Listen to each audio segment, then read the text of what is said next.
Tapper has been all over the media over the past 2 weeks, celebrating his discovery, broken in this book, that Joe Biden had mental acuity problems and that there was a White House effort to cover it up. Newsflash. Okay, I don't know if you're up to speed on this, Glenn, but that was a thing. And thanks to Tapper and Thompson, we now know about it. This is the ruse that's being played as they go on the book tour. And literally everybody, I honestly, I'm not tooting my own horn, but literally nobody after that interview with me has asked them about their role in covering it up and like their complicity. At least I haven't seen it. Maybe I'm wrong, but I haven't seen it. So now this is the latest messaging as they were on, or at least Tapper was, PBS's Washington Week. Say again, Steve? Yeah, both on in SOT 4 on May 23rd. And I think that we need to be skeptical of everything that we are told by people in power. And I mean, that obviously should be the mantra of being a journalist to begin with. If your mother tells you she loves you, get a second source. Right. But we just need to remember that. Like, politicians lie. White Houses lie. Power is an aphrodisiac. And we just need to all remember that and not take at face value anything that we're told. Got it, Glenn? I mean, it's helpful to have these refreshers on how you're supposed to treat White House statements. You know, I was the one who flagged that segment, that little clip, only because it happened. I just had to see like Jeffrey Goldberg and Jake Tapper talking about what happened here, knowing they were going to defend the media, knowing it was going to be one of the worst things ever. I guess I was in like a masochistic mood, so I watched it. Watching a person who's 56 years old, who has been in loosely call it journalism for 30 years, be asked by Jeffrey Goldberg, like, what is the lesson that we're all supposed to take from this? And then he says, as though it's like the most profound insight, we really have to remember that people in power lie. They don't tell us the truth often, and therefore we can't take what they say at face value. If I were to teach a journalism course to like 8th graders, that would be the very first thing I would emphasize on the very first day. Like Jake Tapper just woke up. And of course, the reason they're saying this is because they were friends and are friends with all these Democratic national security, Democratic operatives who were lying to them and saying that Biden was fine. And a lot of them probably did say, oh, these are the good guys, like Mike Donnellan and Anita Dunn and all these people I've been friends with and who my kids go to school with. And so they do feel like they got deceived because those are the people who they thought were the good ones. But after the Iraq War and the COVID lies and the Hunter Biden laptop and Russia, how do you just wake up yesterday and say, you know what, I just had this epiphany. It's a really brilliant epiphany. One of the things that's important in journalism is to realize that people in politics lie. The other funny thing is, I thought, I don't know why Jake Tapper went on your show. Had I been part of that PR crisis management firm that he hired, I've never heard of a journalist having to hire a PR crisis firm before. Like journalists usually don't have PR crises. Yeah, like when launching what was supposed to be like this, book that uncovered something nobody knew. I'll give him credit for that. Like nobody knew Joe Biden was suffering from cognitive decline until Jake Tapper, using shoelace reporting, uncovered in this book. But the thing is, it's so interesting. I had been bashing Jake Tapper for a long time, starting from when this book came out. And he got that PR crisis firm to like try and plan a bunch of negative stories and hit pieces on me as a result. And a couple of the, the crappy like Daily Beast and Huffington Post did it, who cares? But like the New York Post got it as well. They called me and they talked to me about it. Then they realized it was nothing. So at first he was like in a very defiant, defensive posture. By the time he got to your interview, and this is, I know because this is the sort of thing that PR crisis firms tell you to do, he kept using this phrase with you, this like mantra that he didn't believe, which humility. Look, I look back on my coverage with some humility. Yeah, this is the kind of thing that they tell you to say so that you seem like you're taking accountability for yourself, even though you're absolutely not. Like, what does that mean? I look back on some of my coverage with humility. You were the one who helped lead the cover-up that you're now pretending and making millions of dollars off of exposing. It's a huge scandal. And like, I look back on some of my coverage with humility, which he said to you like 10 times in this very faux, sad, reflective way, is not an adequate response. No, and it's meaningless, and it's not a good, you can tell it's PR tested and that it was come up with by somebody other than Jake. That's the problem, because that's why it didn't resonate. That's why he couldn't sell it. Somebody who's genuinely contrite would sound very different. They'd say, I'm really embarrassed. I'm deeply embarrassed. And I've looked back on the coverage and realized it was my partisan stripes. I do think Trump is a threat. And I was, if I'm honest, rooting for Joe Biden. And I think that colored my willingness to engage these attacks. That's the truth. And that would have been a valuable book. That would have been a respectable book. Because that you want people to do that, right? Like, I got something really wrong. I got my job really wrong. I believed something that was false. I convinced people of things that weren't true. And now I'm writing a book to try and understand why that happened to me and so many people in media. That would be an interesting book if it were truly honest and like self-reflective and self-critical.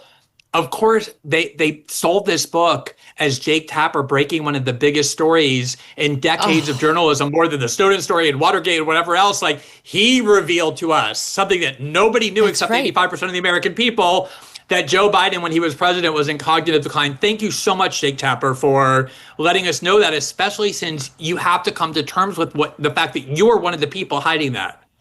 They're all playing along with it. All these left-wing journalists are like, oh my God, like, now I see what was done to us by the Biden White House. Like, would you stop? They're the victims. A certain male gesture comes to mind when I watch this. It's like, oh. Yeah, they're rewriting history to be the victims. Go ahead, I'm sorry. Yes. So I should say Stephen A. Smith, he did challenge them on complicity. So right on, Stephen A. And here's the latest messaging on Stephen A.'s podcast from Tapper on when the light bulb began to go off, Glenn. With the exception of the Laura Trump interview almost 5 years ago, I didn't do that. Once it became, when you get new information, most sane, rational people absorb it. And if it goes against what they thought before, they change their mind. And I began changing my mind about President Biden and his acuity, I'd say around 2023. 2023. Okay. Weirdly, it was not brought up at the debate that Jake Tapper hosted. That was post-2023. We look back, did not see the long segments devoted to the failing mental acuity on Jake's show. We did look back and find plenty of coverage of Trump walking down that ramp in a way that looked unsteady and how weirdly he was holding his water glass. And he had Dr. Sanjay Gupta on to talk about the possible infirmity as a result of that. That didn't happen in 2023 after the light bulb went off, or in 2024, or when he was at the debate. I'm sorry, with all due respect, this is total revisionist history. He knew. They all knew. They chose not to cover it or to run cover for Joe Biden because they hate Donald Trump. That's the whole story. Megyn, you can go back to 2018. The first time I ever heard people talking about Joe Biden and cognitive decline, and I'm not kidding, and I've written about this before and documented it, Democratic Party insiders, like the sort of strategists who go to work for campaigns, like the real hardcore partisans, they were really worried in 2018 that Joe Biden was going to win the nomination simply because he was the most well-known among Democratic voters. He was Obama's vice president, seemed like he was next in line. And they knew back then that Joe Biden was already in decline, and they were petrified he'd get the nomination and wouldn't be able to withstand the rigors of the campaign. They were the ones who were saying it first. That's where I got it from, aside from my own observations. And then it was only once, that's when Cory Booker and Julian Castro brought up in the debate, made fun of Biden because he couldn't remember what he said 2 seconds ago. They're the ones who spread it. And then once Biden became the last person standing with Bernie Sanders, they all said, this is off limits. This is disgusting. And Jake Tapper, in that the thing that I found so, offensive about what Jake Tapper said was when Laura Trump said, very innocuously, like, I watched Joe Biden, I'm just kind of rooting for him to get the words out. He didn't just tell her she was wrong. He went and he accused her of creating a bullying atmosphere for children with stutters. He was still on that stuttering thing. You brought that up with him and he said, I called Laura Trump and privately apologized to her. Why didn't he apologize on the air? That's where he accused her of creating a bullying atmosphere for stutterers, for kids with stutterers. And let's be honest, so I'm sorry, but the only reason he called and apologized to her is because he knew he was going on a press tour. I firmly believe that. It just came out. I mean, it was obvious when he said, I called her months ago. Okay, he signed the contract for this book right after the election. So this thing was rushed to press. That would have been November of 2024. And here we are about 6 months later. And okay, so when exactly did he call her? Well, we just found out when exactly he called her because Laura Trump went on with Laura Ingraham on Tuesday night. Listen to SOT 6. Jake Tapper called me about 2 months ago, actually, And he said, I have this book coming out, and I know everybody's saying that I should apologize to you. I plan, whenever the book comes out, to go on TV and I will say, you were right and I was wrong. And I guess to Jake's credit, he did that. Did he actually call you, or was the on-air dramatic apology, was that it? No, he called me and said that he was going to do this. So then. Okay, but he didn't actually apologize to you in a subsequent phone call. He said he was going, it's like so convoluted. Yeah, he said it's kind of like that. odd. And then, as people were kind of ribbing him more, he said, I told you whenever the book comes out, I guess it was May 20th, I would come out and say it. Did he actually say, I'm sorry? Or did he just say, when my book hits, I'm going to say that the right was correct on that? Like, I'm now less sure than I was before that an actual apology was issued. It didn't sound like it from her. And like, again, if you go on the air or in your column or whatever, and you accuse somebody of something truly terrible, which is like bullying kids with disabilities, which is what he accused her of. If you do that on the air, you don't call her privately and sort of say, hey, you were right. You go on the air and you say, I said something terrible. It was completely baseless. I apologize to Laura Trump. But the other thing about this is, he's saying that was in 2020. Everybody remembered during the 2020 election, everyone understood that the thing that saved Joe Biden in that election was COVID, which allowed him to run from his basement. He was only going on very, very, very friendly interviews with like Nicole Wallace, who was talking to him like the way you talk to your infirm grandpa, like when you go to visit him and you want to be like super sweet. And this was all known for years. This was not just 2023 and 2024. And I think the big difference here, which is why this is so devastating to media credibility, they did the same lie in 2016 with Russiagate. They did the same thing in 2020 where they lied about the Hunter Biden laptop to help the Democrats. But those things are like people don't have specialized knowledge of. They most Americans. Here, you don't need Jake Tapper to tell you Joe Biden's in cognitive decline because most Americans have had that experience with grandparents or parents or siblings or neighbors or whatever, and they see it themselves. And to watch the media continuously, vehemently, not just deny what they were seeing, but attacking anybody who was bringing it up. And go watch the interview that Jake Tapper did with Dean Phillips when he said he was running because of this. Right. Jake Tapper mauled him aggressively. That was like everyone hates you. Everyone hates you. I'm hearing like this, the most vicious things about your character that you're.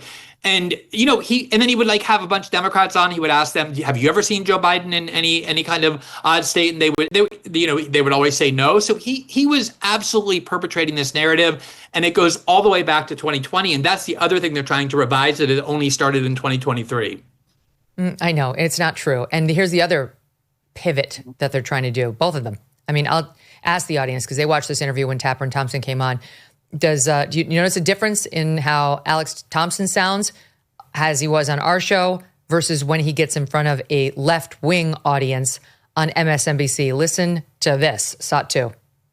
While we didn't know that much about Joe Biden's health, we know even less about Donald Trump's health. He was completely untransparent during the 2023-2024 campaign. He has not been transparent since, and there is no mechanism forcing him or any future president to being transparent about their health. He could be on anything. We really have no idea. So I think it's like a really vital question. Just hand out those little nuggets, right? He knows exactly what the horses want to eat over there. Also, sorry, but I just read a statistic yesterday that Donald Trump has appeared to answer questions from the media in lengthy sessions more times in the first 5 months of his presidency than any president going back 8 decades. He's constantly super transparent, super engaged. I'm honestly shocked at the energy level that he has. He flies all over the world. He is constantly, extremely active, and he speaks every day, and the American people get to hear him. And that was the big difference between Joe Biden, was they absolutely hit him. He had no press conferences, no cabinet meetings, nothing. And everyone knew why. And so to try and make this equivalency, maybe Trump is also cognitively declined or in other way somewhat ill because he wants to placate this liberal audience and say, oh, it's not just Biden, but maybe Trump too. That is really pathetic. This July, there's a global summit of BRICS nations in Rio de Janeiro. The bloc of emerging potential superpowers, including China, Russia, India, and Iran, are meeting with the goal of displacing the U.S. dollar as the global currency. They're calling this the Rio Reset. As BRICS nations push forward with their plans, some worry global demand for U.S. dollars could decrease, potentially bringing down the value of the dollars in your savings.